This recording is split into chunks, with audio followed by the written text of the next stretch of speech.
And okay, so yesterday I sent you a video which was about language modeling and minimally distance. So today I will show the part of it again and with new topics. It's about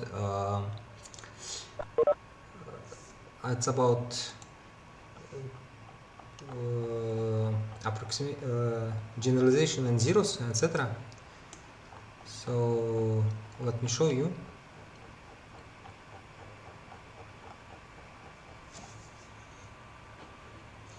If you have questions, we can discuss it in the end of this part lecture. So today I will not take much time because I already sent you a video. So let me show. So actually I will explain it briefly because I explained it already in video. Now there is a thing which is called probabilistic language models. Language model is about how to measure probability of sentence. So for example, if this sentence is most probable or not, or this sentence, it's like what does mean is probable means that can it occur in this language or not. So for example, we can say that high winds are more used than large winds. Of course there can be text with word large winds, but it is less probable than high winds. So it's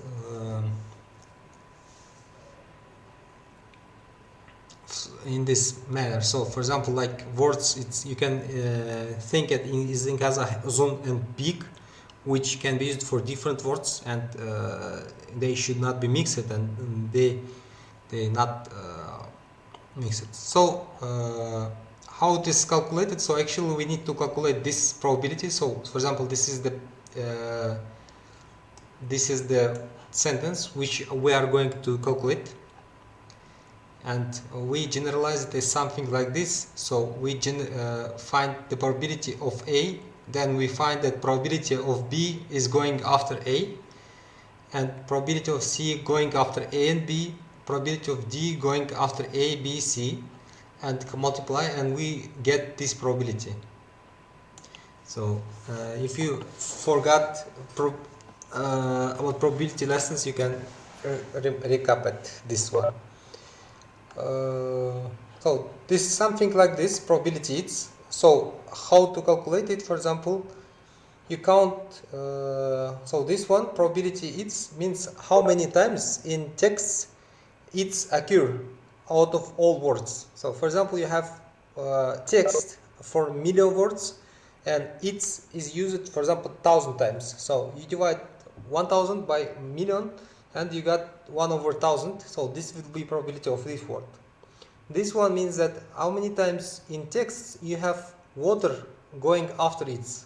So it means that you count its, and for example you have 5,000 times you have its, and out of these 5,000, for example, hundreds was used as after that word was water. For example, so you divided 100 by 5,000 and you get this word. So for example, here's the explanation. For example, if you want to find this probability, how many times the goes after this word, you can do it by something like this.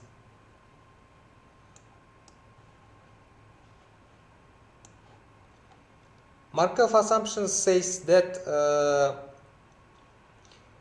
for example, this problem of this word is that it's not common to write. So, for example, you write some new text, and it is very rare that it will occur. So it's you cannot find this amount of data.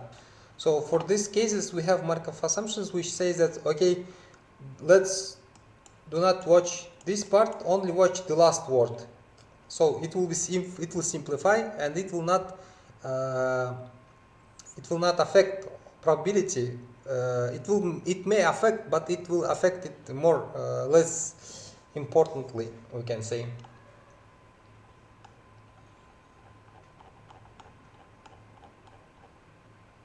So this is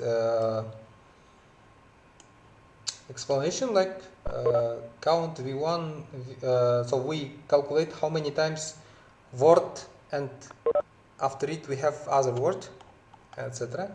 So here also in video I stored you explanation, so I may explain again. So for example, you want to find vi going after vi minus 1. So for example, this is I, which is goes after start, and you count how many i's. So you count how many starts. There are 3 starts, which is here, and in 3 starts, after 3 starts, we have 2 i's. So this is 2.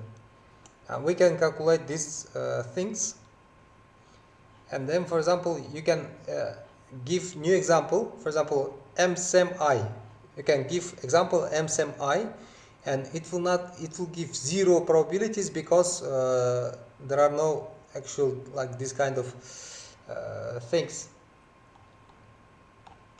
Also here an example for some text which was collected about searches about Berkeley restaurant. So, and people stored what they like request. So for example, I want to eat Chinese food or something like this, and by using this one you can calculate actually this one, how many times is it possible to write this kind of text, I want English food. If you have questions, you can ask. Let me see, maybe comments. No comments. If you have questions, please you are free to ask. Also in video I said you that this part is called when you multiply very small numbers like this. Actually this is toy example. So this is the example where data where we have much less text, we have less text, so this is not very small numbers. But if you use real data sets, it will be very, very small numbers, and when you multiply them, you will get zeros, for example, for 20 zeros after dot. And as you may know, computers do not store very small numbers. So for this case, we need this kind of things, logarithm, because you can convert these probabilities by logarithm into adding. So when you multiply, you get to underflow. So if you multiply 0.1 to 0.1, it will be 001. So 2 zeros will be 1 0 and 1. So it becomes smaller and smaller. But if you use this kind of operation, they are adding and they do not go very small. Language modeling toolkits. So this is Google Ngram. Actually, this is the data set where there is all kinds of words. So for example, you can see that kind of serve as the incoming or something like this.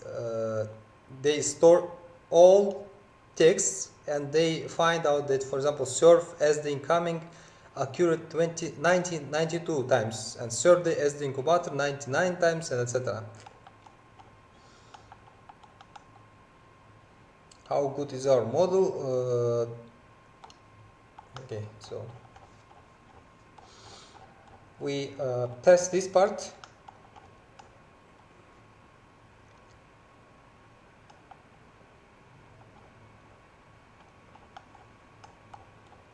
So this is one thing is called overfitting, which we'll see.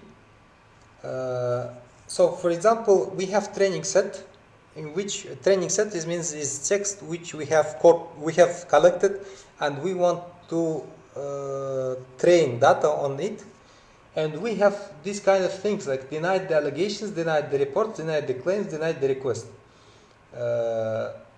And in test sets we have something denied the offer, denied the loan. And test set, we test this trained data. So in this case we have offer going after denied the. So it will give 0. Why? Because in training set we haven't denied the offer, and in most cases it will be 0. Why? Because not every word is like continued with every word. So, or for example, for names, in for example, he go to Askar. We have, for example, data about many words, and but for example, in this data set, we doesn't have, for example, he go to Kaskelen. But if you enter he go to Kaskelen, it will be 0, and when you multiply as before, it will be 0. So because you multiply things and it will be considered as 0, so your data will be considered as not good. So for this case, we have generalization and zeros, smoothing. What does it mean? So for example, when we have sparse statistics, for example, this is like text.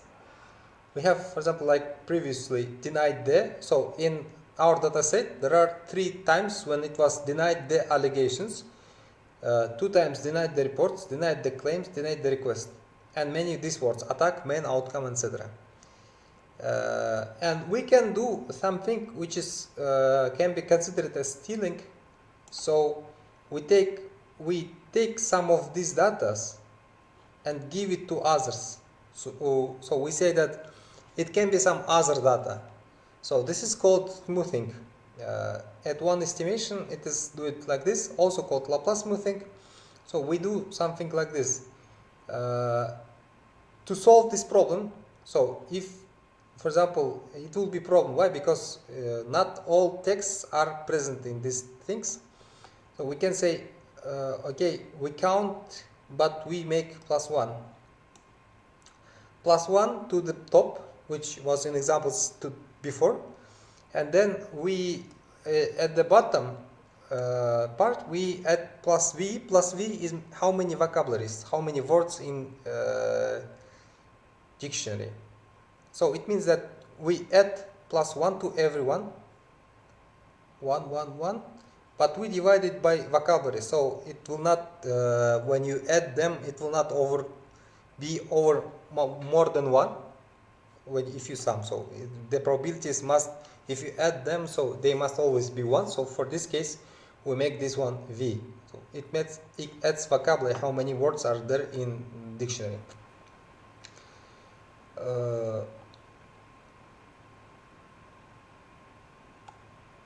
So you can consider it as before. So before, in previous part, we already saw this table, but instead of ones, it was zeros. So add one smoothing actually adds ones to everyone. So it says that, okay, I, for example, this one, want presented after I 828 times.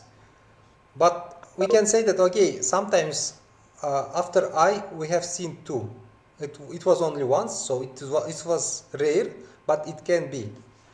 So this is add one smoothing. This is the formula. I will give today task and you can perform it. So instead of so before we had some other tables where instead of these blue numbers there was zeros, but now with smoothing we have not zero, so we can actually calculate any type of data.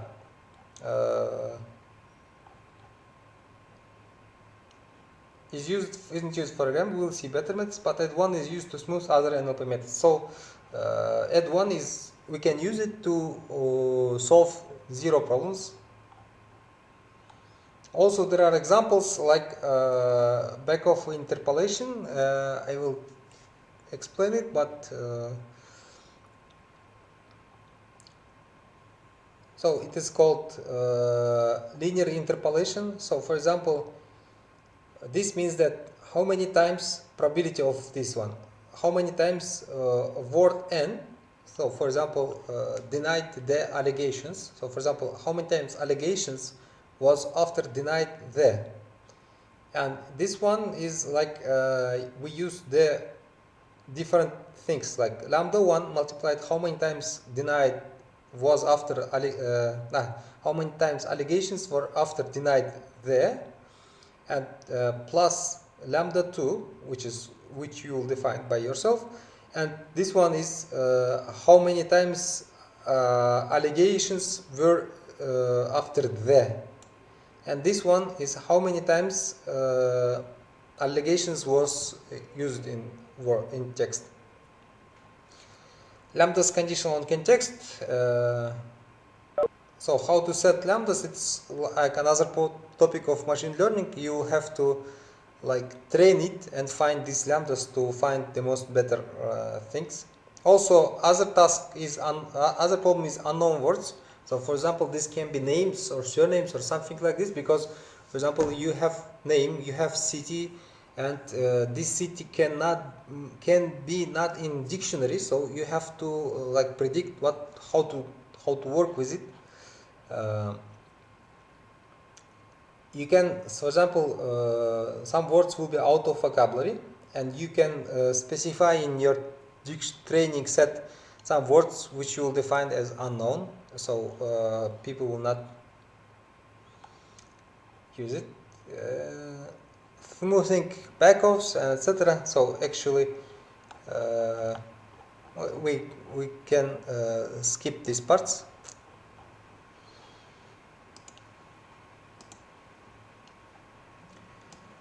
Okay, so actually I sent a video